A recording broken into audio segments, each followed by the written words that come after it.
Na na na na.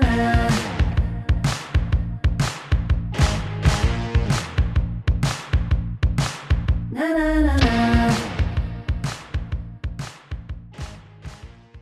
Hello, everyone. This is Kayla Glaze, and welcome back to my podcast, Dare to Dream. And today I'm excited because I have a really special guest on here with me. For those of you who are listening, you'll obviously get to hear this person. For those of you who are watching on YouTube, you'll get to see a side-by-side video of us talking. My special guest that I have on today is my older sister, Tori Nichols, and I'm really excited about this because a lot of you who follow my music or are listening to my podcast and have been following that recently, you mainly just hear a lot about my music journey and kind of my own personal beliefs and processes, but you don't really get a glimpse into my relationships with my family members. And so I'm excited about this because my sister is one of my best friends and one of the most important people in my life and really close to me. And so I'm really excited to have her on here to just kind of share some of her heart and some of the things she's passionate about, and to also dive into our first Learning from Legends episode. When I originally started this podcast, for those of you who are new, one of the different types of episodes that I'm going to be doing throughout this podcast is talking about different successful people in different fields and kind of pointing out choices that they made that were really amazing choices that kind of led to their success, and also talking about the real things, doing a deep dive into some choices that maybe they made that weren't great decisions, along their journey, especially being a very successful person. And so the first one that we're doing today is actually going to be about Michael Jordan. And I'm bringing my sister on for this one because she's super passionate about sports, and I'll let her talk to you about that in a second. But we were raised in a very sports-minded family, and we both played basketball for a long time, and basketball was a big passion of ours. And so Michael Jackson was, or not Michael Jackson, Michael. Another great Michael. Michael Jordan was always kind of like an idol, to us growing up because we played basketball, and obviously he's one of the greatest basketball players to ever exist and super successful. So, so Tori, I'm just going to let you kind of talk for a minute about just some of your passions and, sports and kind of some of the things you're getting into. And you can also talk about some of the stuff you're starting right now too with your different podcasts and things like that. Absolutely. Thank you so much for having me. I'm so excited to be here and talking about the GOAT, Michael Jordan today. As Kayla said, I am her older sister. We're a little less than 2 years apart. So we definitely grew up playing sports together all of our lives. Our dad, of course, was our coach in summer league and things like that. So we definitely had like some healthy competition out in the driveway and out in the backyard playing basketball growing up. I also wanted to say, first of all, I love the, what did you call the segment? Learning from Legends?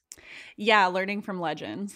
I love that. I think that's so important because I think we can learn so much from the legends that have come before us. So I think that's awesome. And who better than Michael Jordan? He's obviously so talented and successful, and to this day probably still looked at as the face of basketball, even though he hasn't played in I don't know how long. So definitely excited to talk about that. As far as my journey with sports and my passion for it, grew up playing basketball and softball my entire life.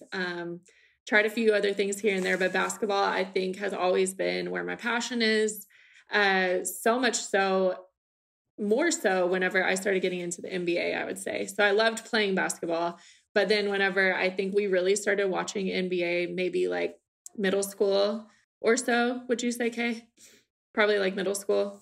Yeah, middle school, I feel like, when me, you, and Tori, our stepsister, she's like a year older than me. When all three of us were in middle school, I feel like that was kind of when Dad got pretty heavy into coaching us in basketball, and we were doing all the like summer leagues and all of that stuff, always in the gym and stuff like that. And Yeah, because I remember back at that time, that's probably when we got into NBA, because back at that time, that was when I kind of started to like Your read. Iverson phase. That was when I started to like read people's biographies and stuff. I remember dad buying a biography of Michael Jordan. He had like a big book of him. And like, I think I also had one about Allen Iverson, but I would just sit with those books and like read through them. And, you know, I loved hearing their backstories, you know, as someone who's who's kind of your idol in that industry, you know? Oh, for sure. And dad would tell us about all these legends. He made us watch like the Pete Maravich camp workouts and, you know, told us all about Larry Bird and Michael Jordan and Magic Johnson, all these greats. Obviously that was a little before our time as far as really watching games. But since then, so our era, I would say, was more of the like Allen Iverson, Kobe Bryant. And then really for me, once I got super into the NBA where I was watching at a more intellectual level, I would say it was more when the Thunder came to Oklahoma City. Once the Thunder came to Oklahoma City, that's when my fandom was like cemented. You know, you had KD, Russell Westbrook, Serge Ibaka, James Harden, like all in our city. That's when I was like, okay, I am a fan for life. I started watching every single game. You know, we were going to playoff games in the city. The way it changed our city was honestly so crazy. We have expanded and grown so much since bringing the Thunder here. So I'll always be grateful for the Thunder for what they've done for the city. Yeah, because I feel like before that, we weren't super into watching the NBA before that, because it's really different when you have your own team in your own city. And we didn't have a team for a long time. And so the NBA to me just kind of felt like something that everyone else got to experience up close, you know, and we never got to experience that because we didn't have a team. And then all of a sudden, you know, when Hurricane Katrina happened and the Hornets came to play in Oklahoma City, that was like our first time going to like NBA games up close. And it was like a whole really cool experience, because it was like, wow, these are people that I've just always felt like other people get to experience this, you know. And then we got to see the Hornets play up close and got to see all these big people play, you know, like Chris Paul's rookie season. Yeah, Chris Paul's rookie season. Yeah, I remember getting to see at some of those games we went to. I think I remember seeing the Miami Heat play when Shaq was still playing. Dwayne Wade and Shaq. So it was crazy because, you know, you've just like, as someone who played basketball, you've seen these people, you've heard about them, but it's like you've never experienced them up close because we didn't have an NBA team. And all of a sudden we got an NBA team, and then that morphed into us having the Thunder. And it was just like a game changer because you get to like see those people up close, you know, which was so cool. Oh yeah. So then it was like, oh, now every single time a team comes into town, you're getting familiar with like probably watching a team that maybe you don't watch normally on TV. Now you kind of become a fan of these different teams. So not only are you invested in the Thunder, but you're also investing, you know, you're like, oh, I didn't know this team, you know, I didn't know the Memphis Grizzlies were this good, or I didn't know the Golden State Warriors or whoever back then, you know. So yeah, it was just a fun time. I think that's really when my like super fandom started. And now I guess the Thunder came, I think in like 2010, 2009, something like that. But since then, I mean, I'm at the point now where I am watching almost every single NBA game that is on TV, not just the Thunder, but like these playoffs, I don't think I've missed maybe a single game. So it's just a super fandom thing for me. I love the NBA. I love the psychology behind it. I love the players. So yeah, when I went to college, I majored in mass communications. And when I was thinking about what I really wanted to do, the big thing that came to my mind was I love sports. My, you know, degree is mass communications. I think I could really do sports broadcasting. And at the time that consisted of, okay, maybe I could be like a sideline reporter or, you know, whatever. So from there, I did do some internships. I worked for News Channel 4 here in Oklahoma City for a little bit and got to do some fun stuff, tagging along. And that's when like James Harden was still here. He won his Sixth Man of the Year award. I got to go along on that interview. Definitely got to be around a lot of the Thunder players, and like the night that Steven Adams got drafted, we got to go to the Thunder practice facility and like see him do his first interview in Oklahoma City. So gotten to do a lot of cool experiences. Obviously that didn't end up being my career path of working at a news station, but it's still something that I'm very passionate about. And I think now the avenue more of what I would want to go towards is really being able to have a free form conversation like this through like a podcast or a YouTube channel. So yeah, like you said, as far as what I'm working on now, me, my boyfriend, Jimmy, and our friend JR, not only are we super into NBA, but we are also very into wrestling. So we're actually starting our own podcast, and we recorded our first episode last night. We're still toying around with names, so I'll let you know on that, but keep a lookout. So cool. Yeah. And the whole wrestling world is like a whole culture too, which Oh, yes. I know we didn't really grow up watching that, you know, and then when you and Jimmy and everyone started getting into that was really cool, because when I was recently in Oklahoma and got to go to some of those things with you, I was like, wow, this is like a whole cool new experience that I've never experienced either, because it's like a whole cultural sport that, you know, is pretty cool too. Yes. So yeah, that's so cool. So definitely once you get a name and everything, and get your first episode up, you'll have to let me know. And then, we'll definitely let everyone who's listening know.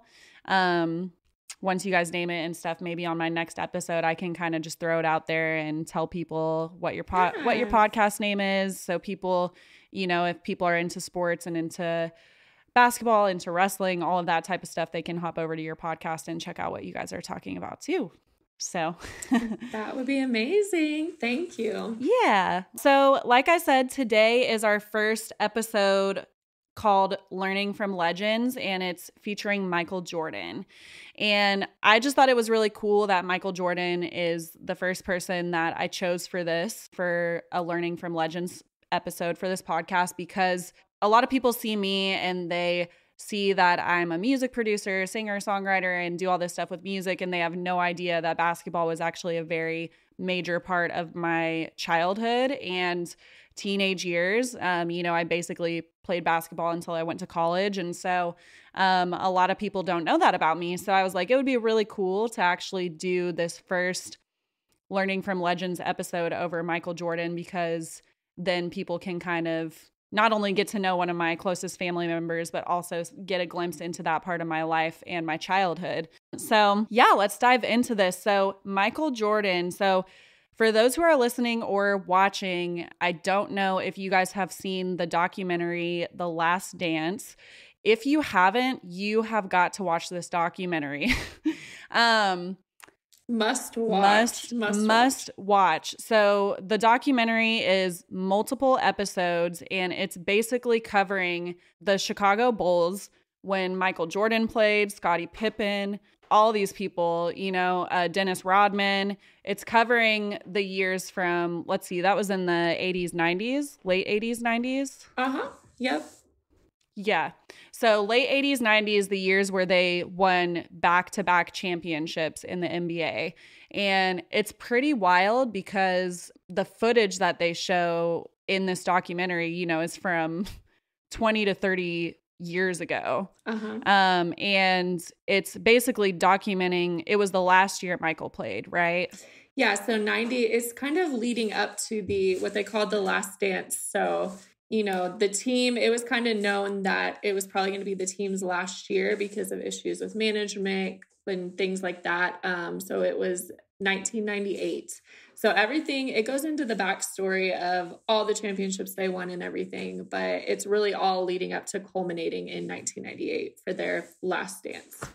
Yeah, so a lot of the footage is kind of documenting that whole last year that they all played together for the Bulls. Like she said, it kind of does do a deep dive and goes into the backstories of like each of the major players on that team during that time, which is really cool. So you get this whole backstory into Michael Jordan's life and his whole process of playing in high school and transitioning and then eventually being drafted and all of his process with all of that. And then similar type of backstory episodes with Scottie Pippen and Dennis Rodman. And then it like in the documentary, it's like they bring it full circle to like this last year that they're playing together. And it's just so inspiring. I just remember watching it through, and there were like a couple of episodes where I was like crying because you're watching like Michael Jordan, which we'll talk about this, but you're watching him push so hard to become like one of the best players and to bring his team to victory. And I remember like at the end of one of the episodes where they won their first championship, I like cried because I'm like, wow, you're seeing this whole backstory into how hard he really worked for that. And how hard he pushed his team. And then to see them just win back-to-back championships was wild, So yeah, so if you guys have not seen this documentary, you have to watch it. It's on Netflix right now. So you got to hop on Netflix and watch it. There's multiple episodes. I think they're each like an hour to longer than an hour, but they're just, the way it's filmed is incredible. It's so inspiring. So yeah, let's just kind of hop in. I just kind of, wrote down some things that for me personally stood out to me when I was watching this documentary about Michael Jordan. And I think one of the first things I noticed when I was watching it from the start was, in his earlier years, high school, things like that. One thing I noticed was that it seemed like he had really great coaches that pushed him, which I think is really important no matter what field of society or industry you're wanting to achieve something in, is to have mentors above you who have kind of gone before you, who are not afraid to push you. I think it was his high school coach, but he told his coach that he wanted to, start and he wanted to be like one of the best. And his coach responded to him, and told him something where he was going to have to work really hard.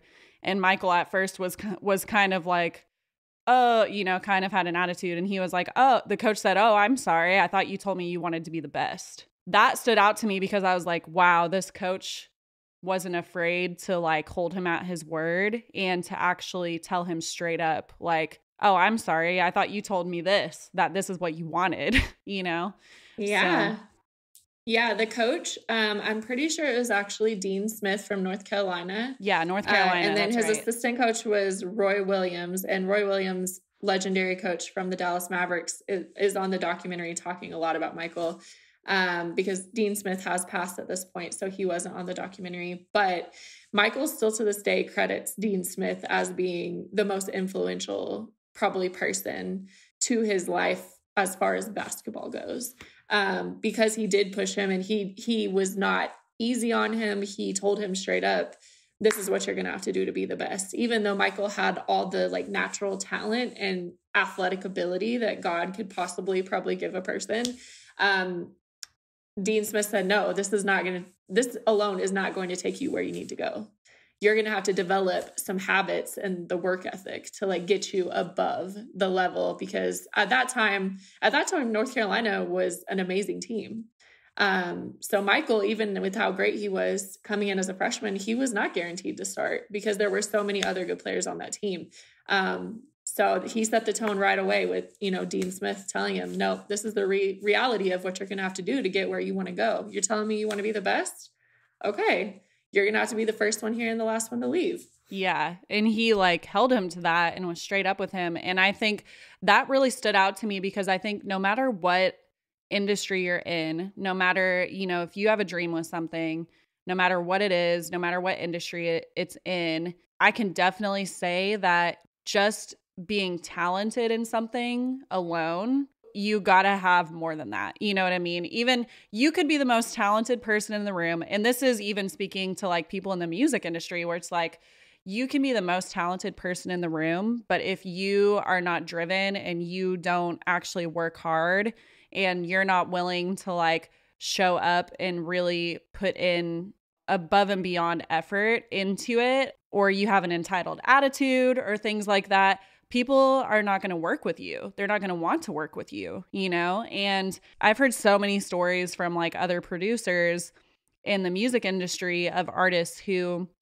are incredibly talented, but they'll walk into the studio and have a super entitled attitude, or they don't show up for things or don't show up on time because they have entitled attitudes, and then they don't work hard or whatever. And those producers don't want to work with those artists, no matter how talented they are, because they're like, you know, at the end of the day, you can be super talented, but people want to work with people who are professional, who are kind, who have good attitudes, and who are hardworking and driven and willing to put in the work to make it happen, you know? And so that was something that stood out to me just about Michael, was he had coaches and mentors in his life who pushed him that way. And Michael could have easily been like, oh, really? Like, how are you going to talk to me that way? You know? But instead, he chose to, instead of being offended, he chose to receive that as, no, he's right. Yep. Like, he's right. And I need to check my attitude, and I need to show up and work harder than I am right now, you know? And it's so important to have mentors over us in whatever we're doing and whatever dreams we're pursuing. And when they give us feedback and when they are pushing us and maybe telling us something we don't want to hear, you know, you have the choice. You have the choice to either be like, oh, okay, I could have a crappy attitude about this right now, or I can really take this and say, you know what? This person's right, and I'm going to have a good attitude, and I'm going to show up and take that and work hard, you know? And that's definitely something that I feel like Michael Jordan did, which was a huge reason to why he became so successful. You can see that throughout the documentary, where he is continually choosing to show up, choosing to work hard, choosing to, you know, even when he was in the NBA and he was already getting, you know, MVP and like things like that, and already starting to get thrown into a similar category as Larry Bird and stuff. And Magic Johnson, he could have easily taken that and been like, oh, I'm great, you know, like I don't need to push harder, but he didn't have that attitude, you know? Yeah. No, one thing about Michael, he does not shy away from a challenge. You tell him what it takes to be great. You tell him there's something he needs to work on. He might not always agree with you, but especially if it's someone he respects, he's going to take that challenge on, and he's going to let it motivate him to be better.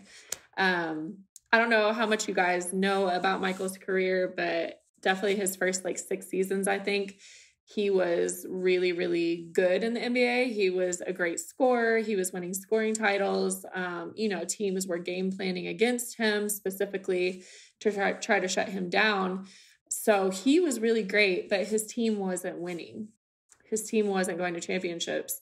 And it would have been really easy for him, like you said, to be stagnant and to be okay with where he was at, because he was getting a lot of individual awards, right? So he could have validated himself in that moment and said, I mean, I'm great. I don't know what's wrong with these other people, but you guys need to just, you know, help me out here. But, you know, instead he used that motivation to continue to try to make himself better and say, you know what? Yes, I am talented. I am great, but I have so much more potential, and I haven't won a ring yet. I haven't been to the promised land and achieved the ultimate goal. Yep. So exactly. I need to work that much harder. Yeah, exactly. That brings up kind of the next thing that I wanted to point out was one of the challenges that I kind of noticed that he faced, you know, like you're talking about when he was a rookie for the Bulls and his first several years, you know, where he was a great player, but they weren't winning championships, things like that. Mm-hmm. I remember there were specific people who pointed out to him and said, you know, there's no way he'll carry this team to a championship. Mm-hmm. There were specific people who pointed that out, and they said things like, oh, he's a great player. He's not like tall enough. He's not this or that. he might be good, but he's not going to carry his team to a championship. And so I think that was in his kind of rookie years, you know, playing for the Bulls. And, you know, I think sometimes people look at these successful people and they think, oh, wow, they just had the gift. They just had the talent. And that's what got them there, you know, but it's like, no, none of these people were immune to receiving opposition from people, criticism from people. And even Michael Jordan, you know, had his own experiences with that, you know, where he got cut from his high school basketball team. He had people when he was a rookie at the Bulls who were like, there's no way this guy is going to carry his team. You know, he might be good, but he's not that good. Yes, and literally getting beat down by teams like the Detroit Pistons, who created the Jordan rules and were just banging him around every time he went to the basket. Like back then in the NBA, the refs weren't calling fouls like they do today. So yeah, how do you overcome that if you can't even get into the lane or play your game? Okay, how do I overcome this, you know? Yeah, exactly. Like, and that was something that was so crazy to me too, was keeps getting down to the conference finals or whatever with the Pistons multiple times, and they're just beating down on him, and they, you know, won back-to-back or whatever. And then obviously they felt very defeated because they were like, we want to beat the Pistons. But after that, I think it was the second time they beat them in the conference championship or something, that he was like, okay, these guys are beating me around because they're bigger than me. And so first thing, he was in the gym lifting weights to try to gain muscle so that he could compete with them and throw his weight around more into them. Right. And he was having all the rest of the guys on the team do the same thing, where exactly, you know, these guys just lost and felt defeated. And it's like, okay, they could have easily given up and just felt like we're not as good as this team. But Michael was kind of the ringleader who was like, no, we're getting into the gym and we're going to lift weights and bulk up so that next year we can throw our weight around with them and we'll be as big as they are. And then they won't be able to hold us, you know? And I was like, dang, to face a challenge like that and to respond to it with like, I'm going to gain some muscle and work out in the gym and get in the gym and work hard so I can get bigger, to actually like compete and throw my weight around with these guys. I was like, this guy has so much determination and drive and is willing to literally push his body to the limit to be the best. Yeah, I think like the main thing that whole scenario shows me is ownership. He could have easily, you know, and I'm sure a lot of his teammates were just complaining about the refs and feeling defeated and feeling, you can almost feel like, okay, well, what are we supposed to do? What can we do? We're doing everything we can do. You know, they're just not calling fouls. Like they're letting the Pistons beat us up.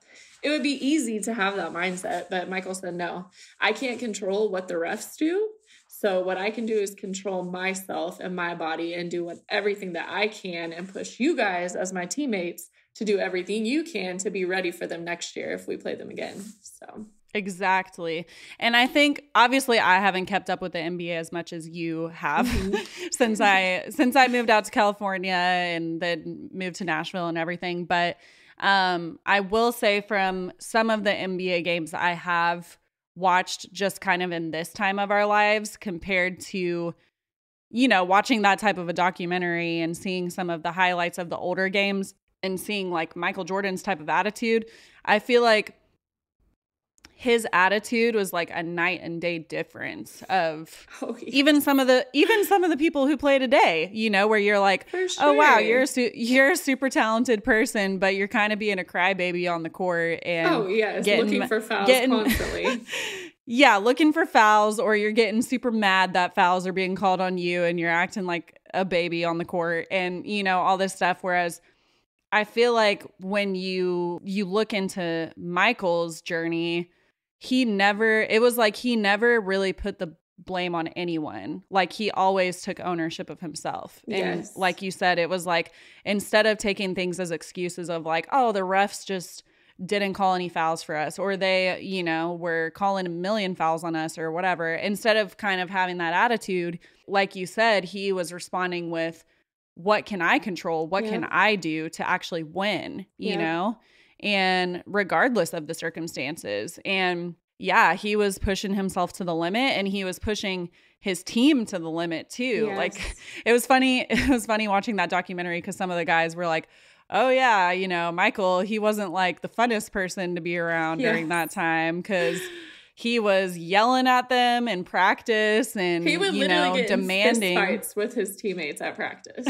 I'm not condoning that. I'm just saying, I think that brings me to, like, it makes me think of a quote he said in the documentary, and this is probably one that you had written down, but he said they were talking about that situation. A lot of his teammates didn't like him. Let's just be real. A lot of his teammates, I think probably the ones that weren't as driven as him, or didn't care as much about a championship, because Michael is ultra competitive. Michael wants to win all the time. So you can't just turn that off. And so he knows he can't do it by himself. His first 6 years, they basically tried that. They didn't put a lot of help around him. He didn't have a coach that was going to get him there. So he knew that he couldn't do it by himself. He had the humility to say, as great as I am, I need some role players, some people to come in and help. I need a really good coach. So that's what happened. They got Phil Jackson, they got Scottie Pippen, Dennis Rodman, and it was, even before Rodman came in, for the first 3 championships, like Horace Grant, there were people there that were helping, but they weren't always happy with the way that Michael motivated them. He motivated by example, but he also was not afraid to push them. And he said a quote after, I think the interviewer in the documentary had played him some of the interviews with his teammates where they weren't, super happy with him, maybe. And he got emotional. It was probably one of the most emotional scenes in the documentary. He teared up, and he said, I never asked any of my teammates to do something that I wasn't willing to do. And he was like, I don't know what else. He said, I don't know what more to say about that. Because what he's saying is, I just wanted them to be great too.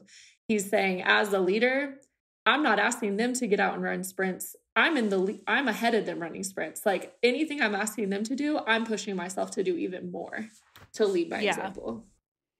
Yeah. And you see, obviously, you're talking about him getting in fistfights and things like that. Like obviously in this episode and with, these people that I'm going to be covering, it's not to say, oh, this person was perfect. Like they did everything right.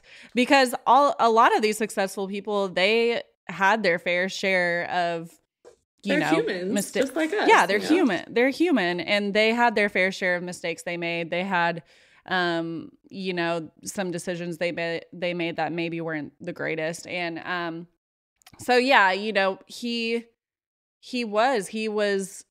was pushing himself, and it was almost like he was demanding his teammates to see their own potential. Exactly. Like he was demanding that of himself, and he was demanding that of his teammates, to show them like, hey, you have more potential inside of you. And he was trying to push them to actually bring that to the surface, and yeah, it was pretty wild to watch that. And kind of like what you were saying with his teammates kind of speaking out in the documentary and kind of saying how they didn't really like him at that time, and that brings up another good point where not everyone is going to like you as you are pushing hard and you're pursuing the things that you want to pursue. It's pretty much a guaranteed fact that there are going to be some people who aren't going to like you. And part of that reason is because you might be doing something that they're not doing, Right. Like if you are actually pushing yourself hard and you're growing and you're learning and you're progressing, that can bring up insecurities in other people where they feel like face to face with themselves of like, oh, I'm not progressing in what I want to be doing, and sometimes people can react to you out of those feelings and decide they don't like you because being around you brings that stuff up for them, and people don't like feeling uncomfortable, you know? Yes, And absolutely. so I think he was probably making a lot of the people who were probably very close to him at the time, because they're all on the same team and the same journey, same experience, doing life together every day, you know? And he was making those people feel uncomfortable as his teammates because he was pushing them and making them feel that discomfort of, you know, even just physically, of like, I have to push my body harder, or I have to mentally, you know, whatever. And when people are pushing you into an uncomfortable place, obviously sometimes that doesn't feel great, but it can actually push you into more of who you really are and your potential. And you see that with a lot of successful people, is that, you know, they lost a lot of friends along the way, or they had people who kind of turned their backs on them. And I think a lot of it is because of those types of reasons, where it's like they chose to like really step into their potential and to learn and grow and progress. And that can make other people feel uncomfortable, you know, and they either get to choose to deal with that or not. And if they don't, then, you know, you might end up losing some friends along the journey or whatever. And so I think that's just to bring up that no matter what people are pursuing in whatever industry it's in, if you are pushing hard and you are progressing and growing and learning, it's probably a guaranteed fact there will be at least one person who will not like you, you know? Yeah, you're going to get some haters. You're going to get some haters. You're going to get some haters. And I think it's really important that you don't let that take a toll on you emotionally, and you keep going, you know? And I think that's obviously something Michael kept doing. He probably knew that like the majority of his teammates did not like him at that time. Exactly. And he didn't let it stop him. But now you can tell years later, like in that interview, you could tell it still bothered him. You could tell he did have a desire to be liked in some way, but his desire for success was greater than his desire to be liked. Exactly. Yeah, that's so good.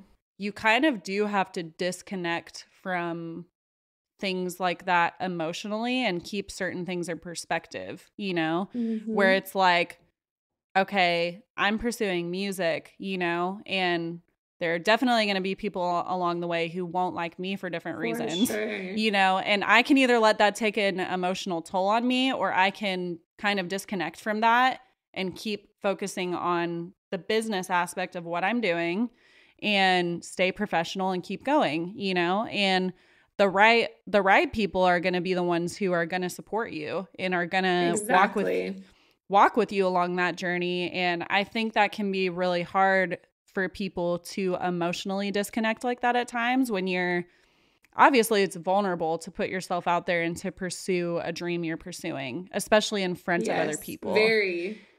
Yeah, and it's people very these vulnerable. days, especially on the internet, now that the internet is so pertinent, people love to sit behind their keyboards and try to bring down other people's dreams. It's like you said, it's very vulnerable to put yourself on the internet for anyone to see and say, you know, this is my art, whatever that looks like. Like, you know, I've been like trying to post a lot of, I'm super into fashion. I like posting fashion content, but it can get like nerve wracking. Like, oh, if I post this, like, am I going to get people on here, you know, saying like negative things? And for me, I think I've just come to a journey where it's like, don't let the like few negative outweigh the positive in your mind and the people that are supporting you and lifting you up and pushing you to be better, you know? Yeah, it's so vulnerable, because you are kind of putting yourself at the mercy of other people's opinions, you know, when you're putting yourself in front of people in that way.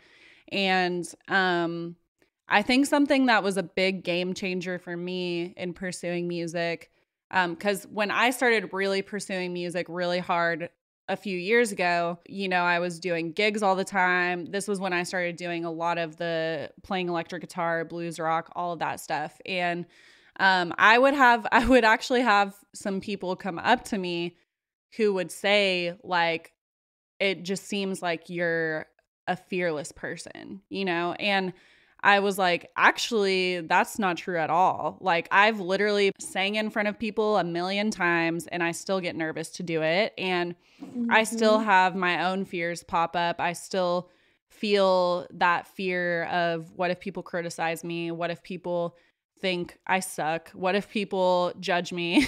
And because you're out in front of people. And I used to really shy back from putting myself out there because I was so afraid of what people would think. Like, I was so afraid that people wouldn't like me.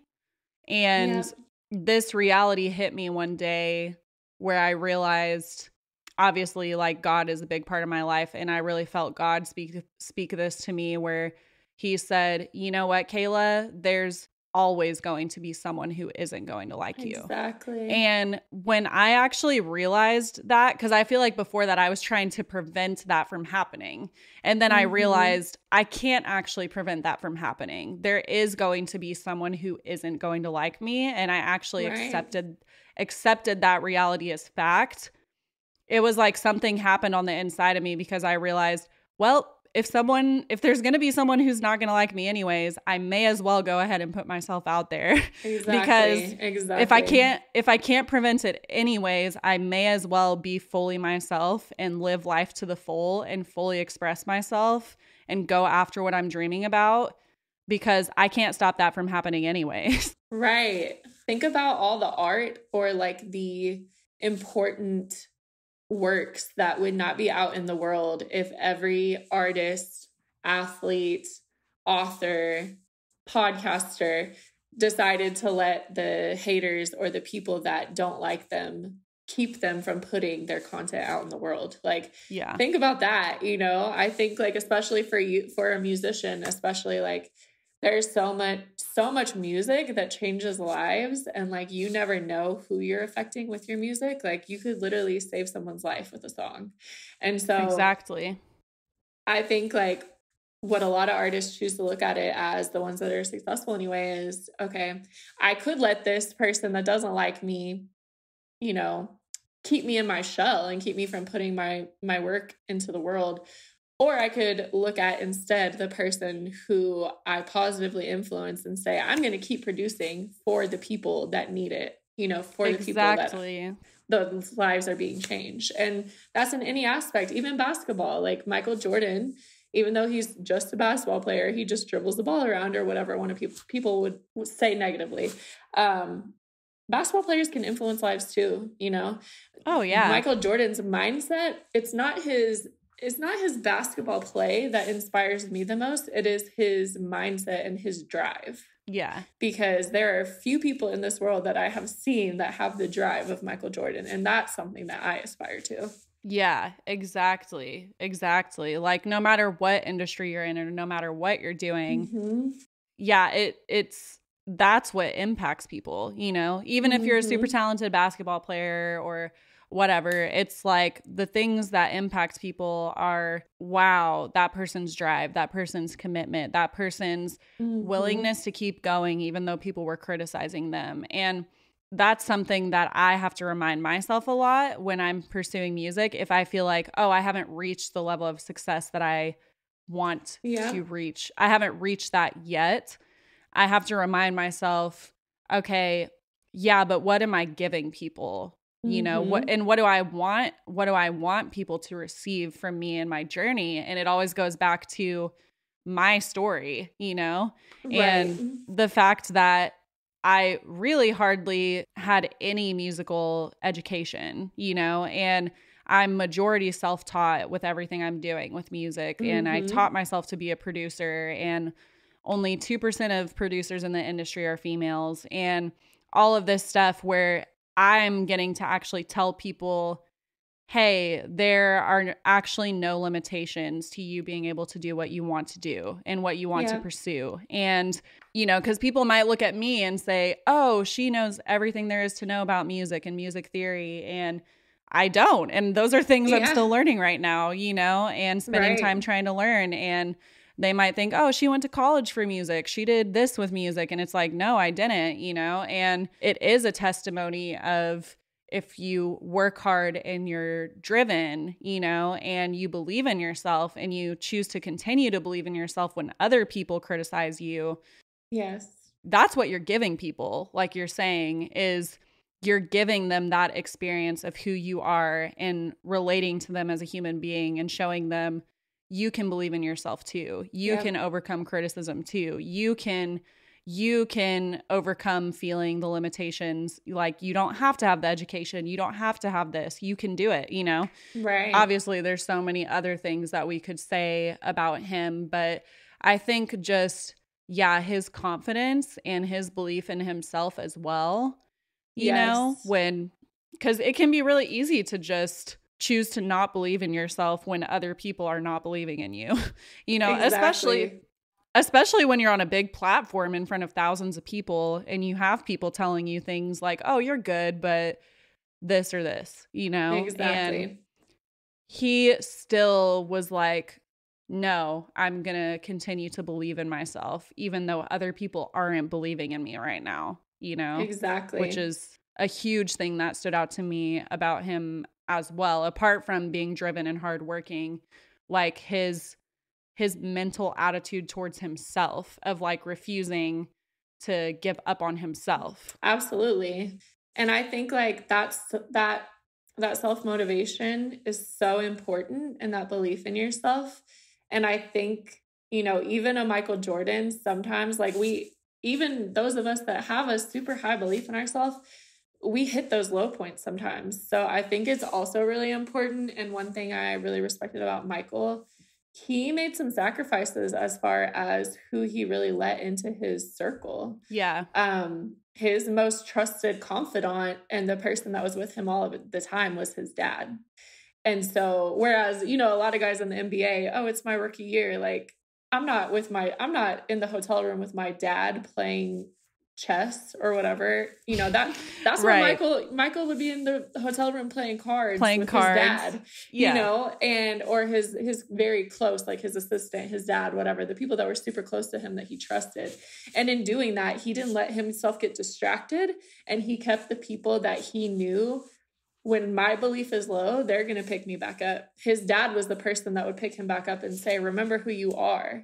Like, don't let these people get in your head, you know? Yeah, I remember that. I don't know if it was like after he lost to the Pistons for the first time but I remember them showing a clip of his dad in the locker room with him. Yeah. And they were showing him, telling him, you know, like, hey, don't like sit in this defeat, you know? Like, don't let this get you down. Like, you're going to get them next time, you know? Exactly. That's something else I had written down that I noticed was, I think it was his rookie year, but they were, you know, at a hotel with the rest of his team, and he went and knocked on the door to see what the rest of his teammates were doing. And they opened the door and they were like, oh, it's just Michael, blah, blah, blah. And they're all in there like drinking, doing drugs, all the things. And he could have easily joined in. He's a rookie and he's like, oh, I want to fit in. I want to be a part of what's happening with my team. But the people pleasing aspect, you know? Yeah. Trying to make your teammates like you or whatever.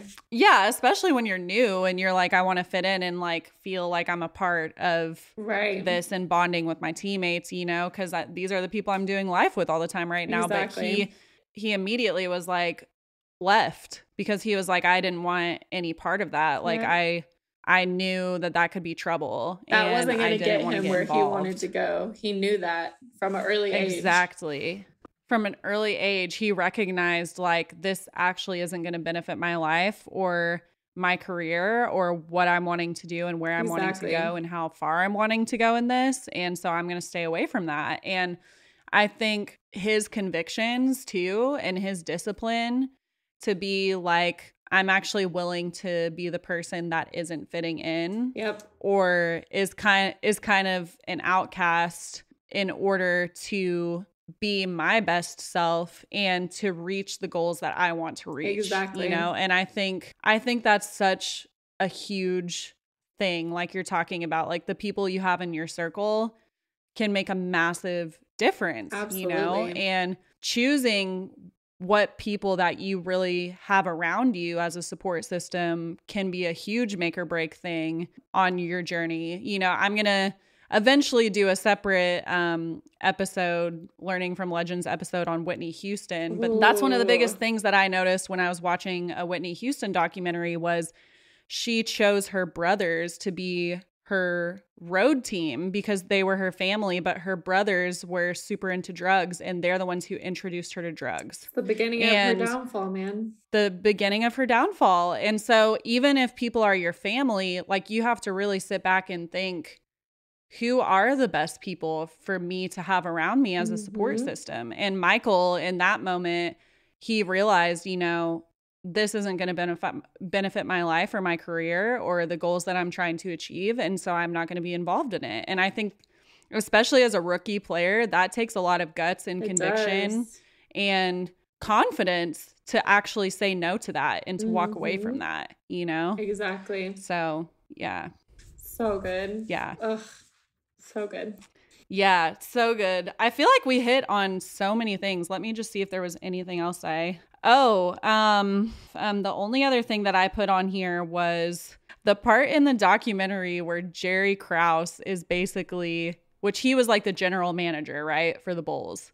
He was kind of taking credit for the Bulls' success, you know?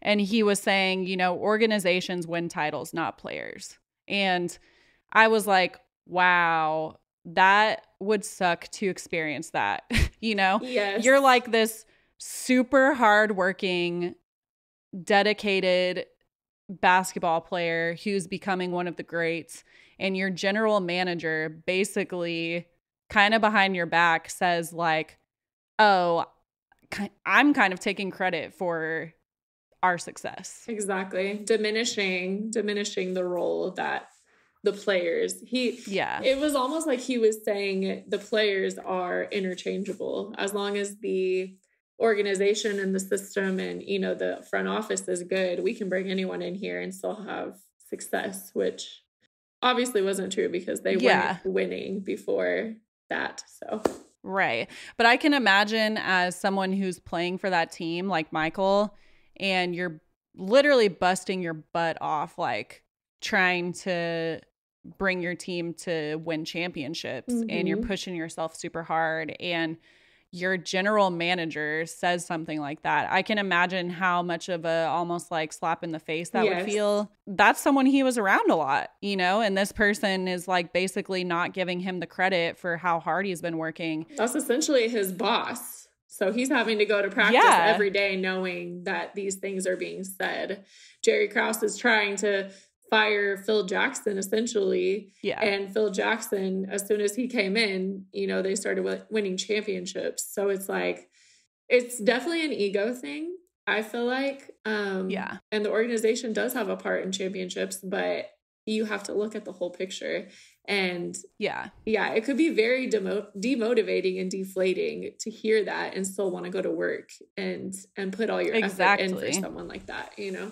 Exactly. And that was kind of the only other thing I really wrote down as a challenge he faced was, you know, I can imagine regardless of what industry you're in or what you're pursuing with your dreams, you know, if there's someone that you're having to be around pretty constantly who kind of is taking credit for something that you're working hard at, you know, it's like Michael could have had a horrible attitude about that. And he could have, I mean, obviously you can see in the documentary, he's visibly upset. Yes. But it still seemed like he didn't really let that affect his performance. Yes, you know, I feel like let it affect his goals and what he was striving for. He didn't let it affect his goals and what he was trying to achieve in his performance. He could have easily taken that. This bro is like his general manager. He could have easily been like, I'm going to a different team. Yeah, like, you don't think I matter?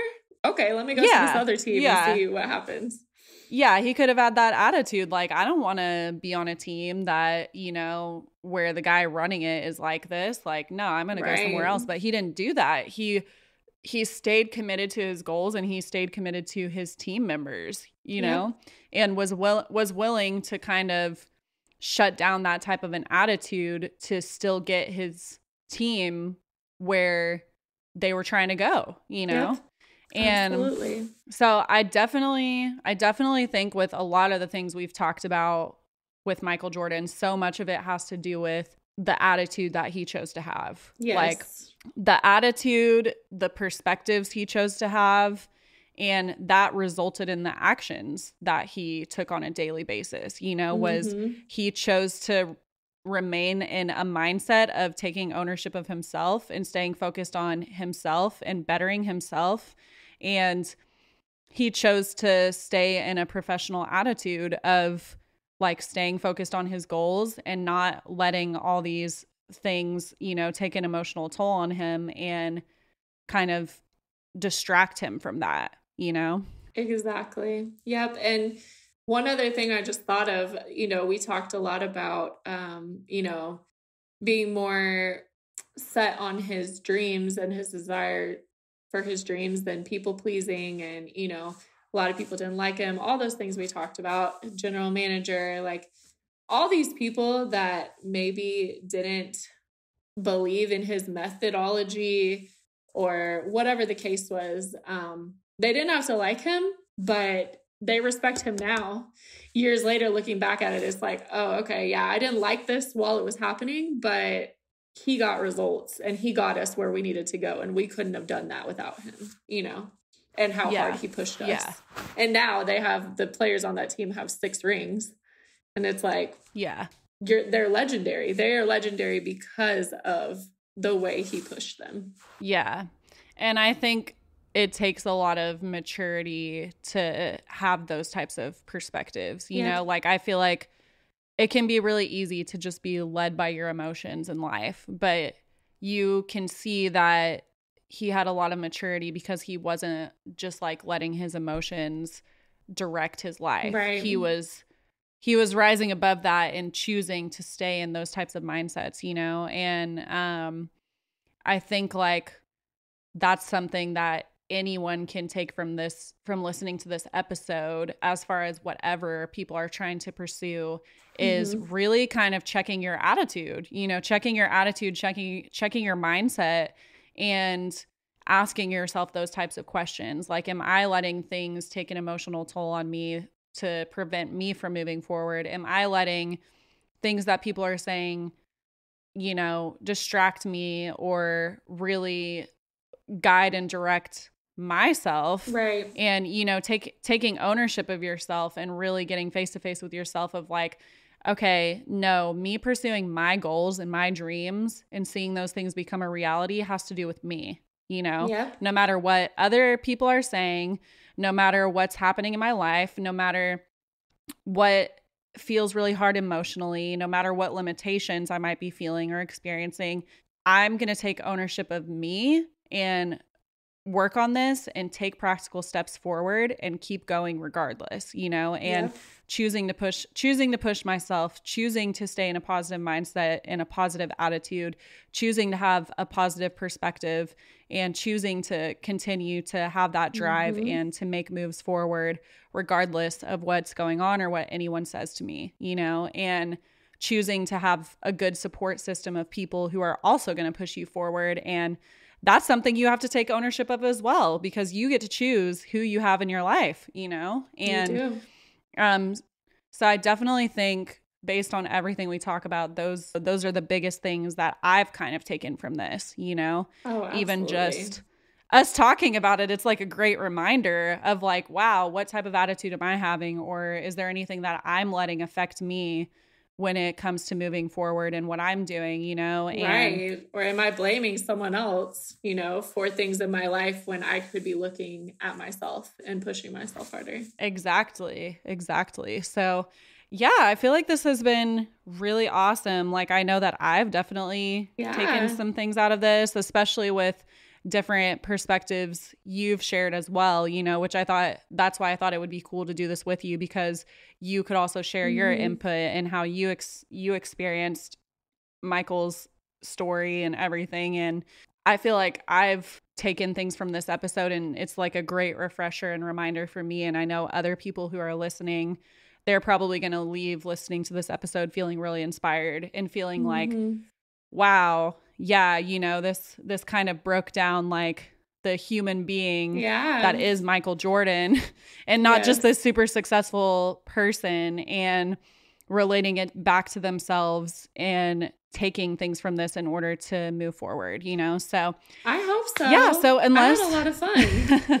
Me too. Like, I feel like this was just a really awesome conversation. It was. And yeah, and I'm really thankful and really glad that you joined. And to me, it's super exciting that, like, you know, the first person to have on my podcast with me, because the few episodes I've done before this have just been myself, but the first person to have featured on this podcast with me is you know, as my sister, because you're so special. Like, you're like one of my best friends. And so Yes. it's super special. And I think a lot of people are going to receive a lot from this. So I just wanted to say thank you to you for joining me and being a part of this. And also super excited for everything that you're getting into. And definitely once you get a name for your podcast and everything, I'll announce it on one of my podcast episodes and we'll tell people about it. And yeah, so I don't know if you have anything else you want to say, but I feel like we covered a lot of stuff here. Yeah, I was just going to say thank you so much for bringing me on. This was so awesome. And I've been loving your podcast and obviously, like,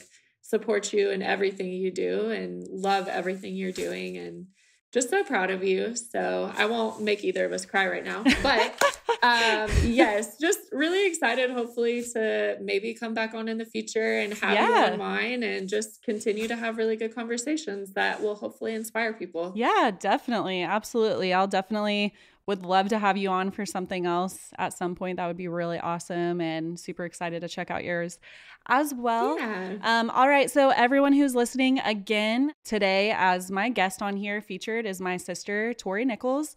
You can follow her on social media platforms to get updates, since she is hopping into starting a podcast.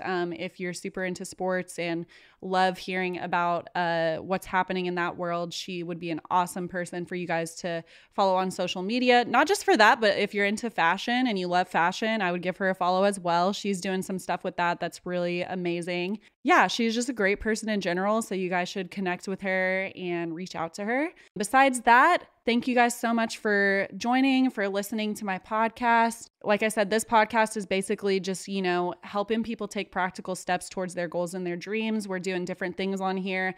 I'm kind of sharing my own personal processes with pursuing my dreams with music and the music industry, and also just giving practical steps to you guys to be able to take practical steps towards your own goals and dreams, as well as unpacking some of these big legends, you know, successful people, and really doing deep dives into their stories to see what we can learn from them in order to move forward towards our own goals and dreams.